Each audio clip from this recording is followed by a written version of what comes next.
Good morning, distance learners. Today is Monday, December 7th, and we are starting our new unit, which is called Unit 3, Power, Protest, and Change.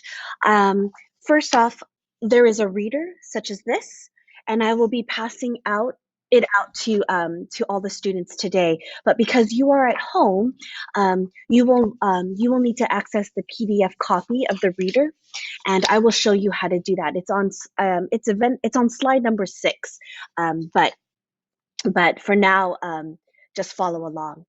Okay, so here we go. Our learning goal for today is to provide an objective summary of the text, to determine two or more central ideas of a text and analyze their development over the course of the text, including how they interact and build on one another to provide a complex analysis. And we're going to learn this through close reading and summarizing a text, through small group activity, narrowing our focus statement, and reflecting on a topic.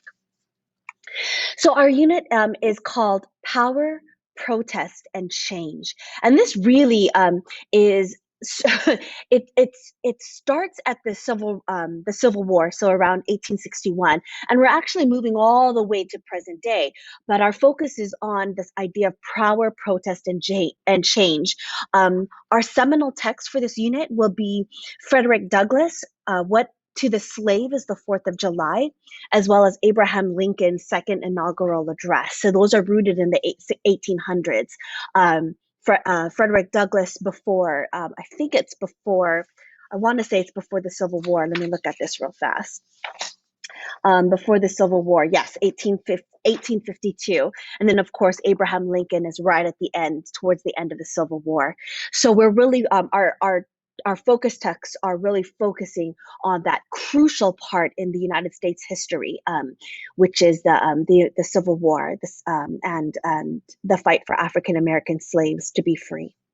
Our essential question is as follows: in what ways does the struggle for freedom change with history? In what ways does the struggle for freedom change with history? So the first thing I want for you to do, distance learners, is to do as follows. I want you to watch the Civil Rights March here. So pause the video and watch the video here by clicking on this link.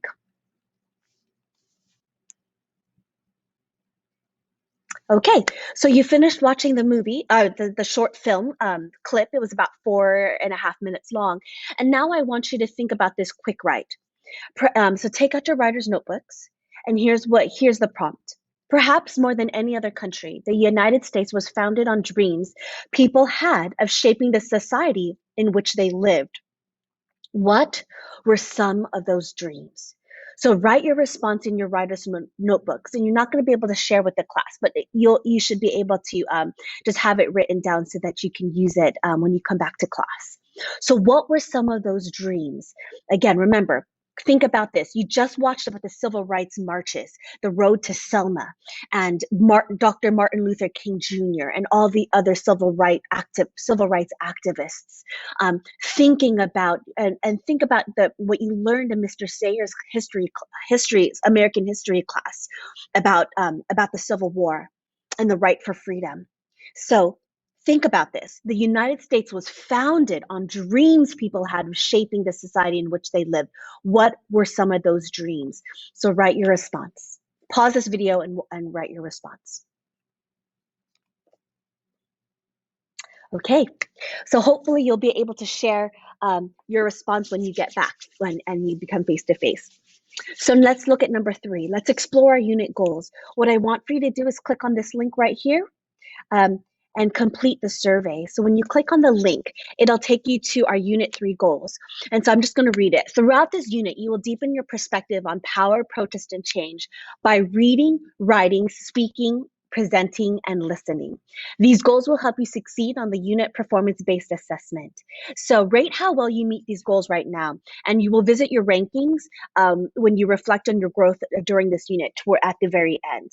So write your first and last name, your hour, And then here's the reading goals. Rate how well you meet these goals right now. And just be honest. That's all. Just be honest. You will, so number 1 is not at all very well. 2 is not very well. 3 is somewhat well.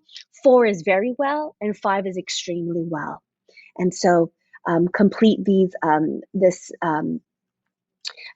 unit goals. And then when you get to the bottom, click submit when you're done. And I'll wait. Pause the video and then do this. And then unpause when you're done.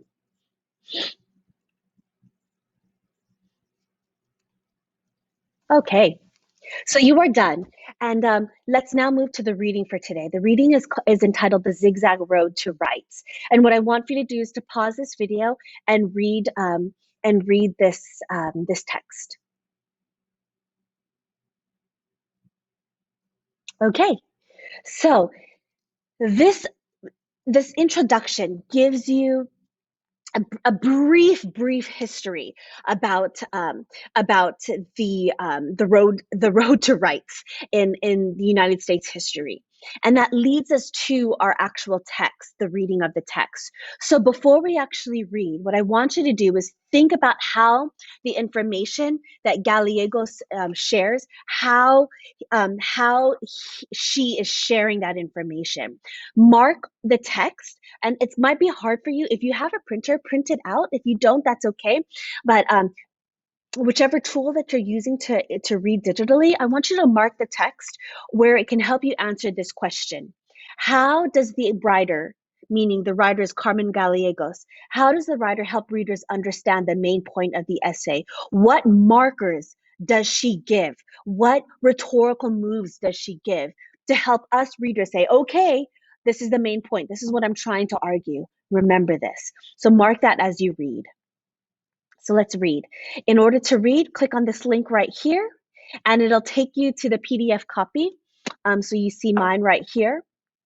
And it's thinking. So you have the essential questions and then the table of content, and we're going to letter I. So if you just scroll down, you see here's the background information, and pause this video and read.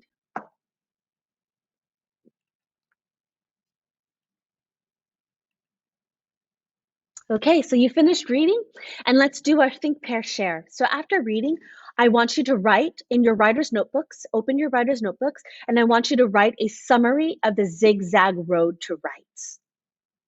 Remember that a summary is a concise, complete, and accurate overview of a text. It does not contain an opinion or an analysis. So write a summary. It should be maybe no more than 3 sentences long. Write a summary. It's concise, complete, and accurate overview of the text, and it doesn't contain an opinion or an analysis. So pause this video and write.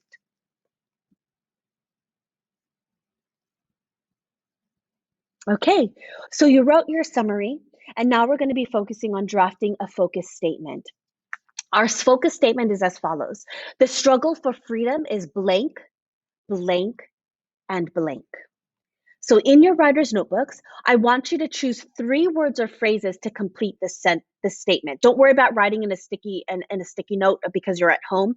I want you to write this in your writer's notebook. So again, in your writer's notebook, write this statement and you fill in the blank.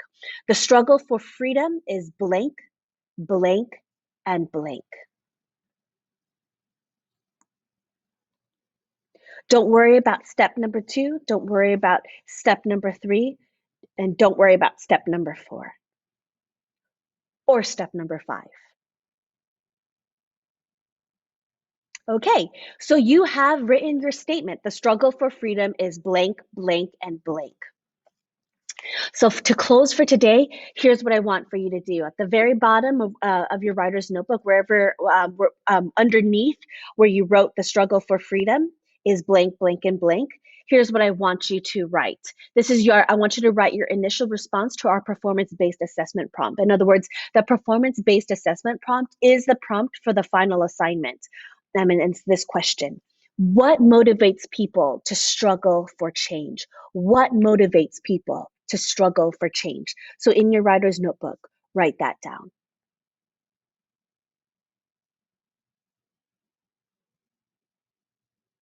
Okay, So you have written it down. What I want for you to do now is to take a picture.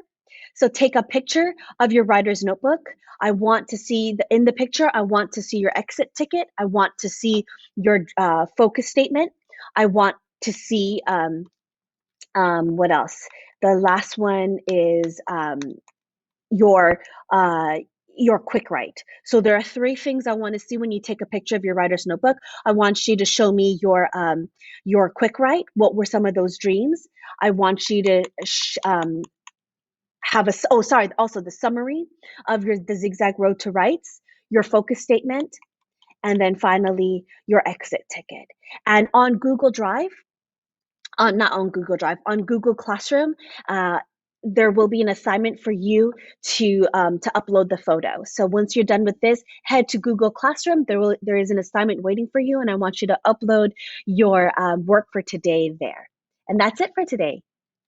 Bye.